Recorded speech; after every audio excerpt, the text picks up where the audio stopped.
We have just seen one of the starkest assessments on the state of British farming. And it's not pretty. As an industry, we are at a turning point, and I believe that this is the end of farming as we know it. Ooh, that all sounds rather dramatic, doesn't it? So with the help of this guy, I'm going to explain exactly why.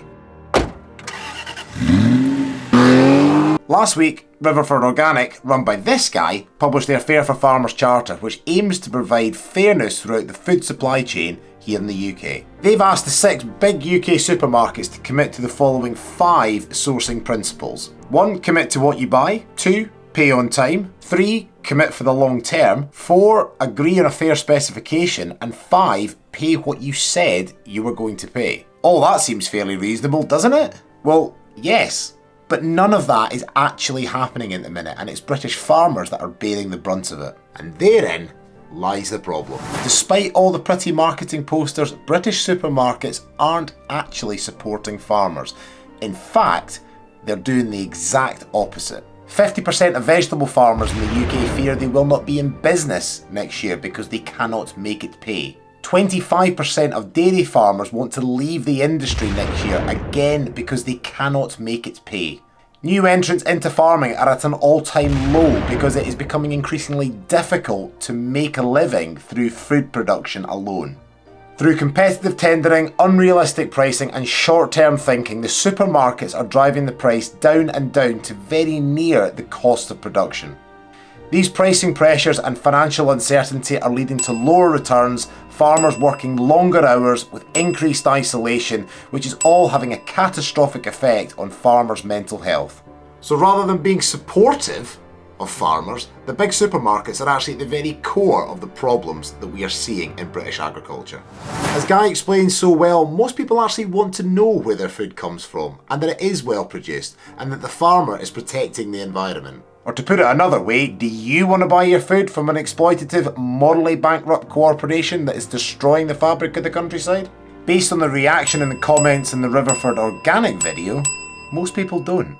But that's not enough. We need change at the top and we need fairness to filter down all the way to those at the bottom.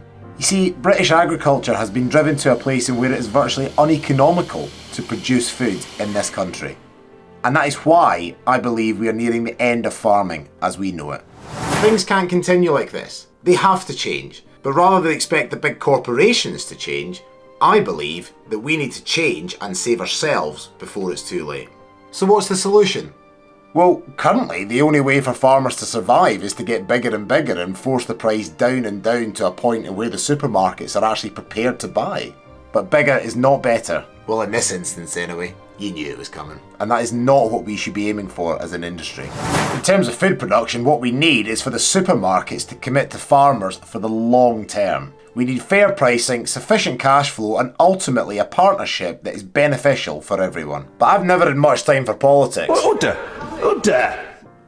And my fear is that change, if any, from the big supermarkets will be glacial at best. A large part of farm stock is my belief that, unfortunately, it's no longer enough to create a successful farming business through food production alone. And it is case studies like this that feed into that belief. Now, I strongly encourage anyone watching this to go and sign the petition, and I will put a link in the description below. But at the same time, please look for income streams out with food production that will provide you control and financial security for your family and for your business. And talking about income streams, I believe the British farming might have been thrown a bit of a lifeline that might just get us out of this mess, as I'll explain in this video here.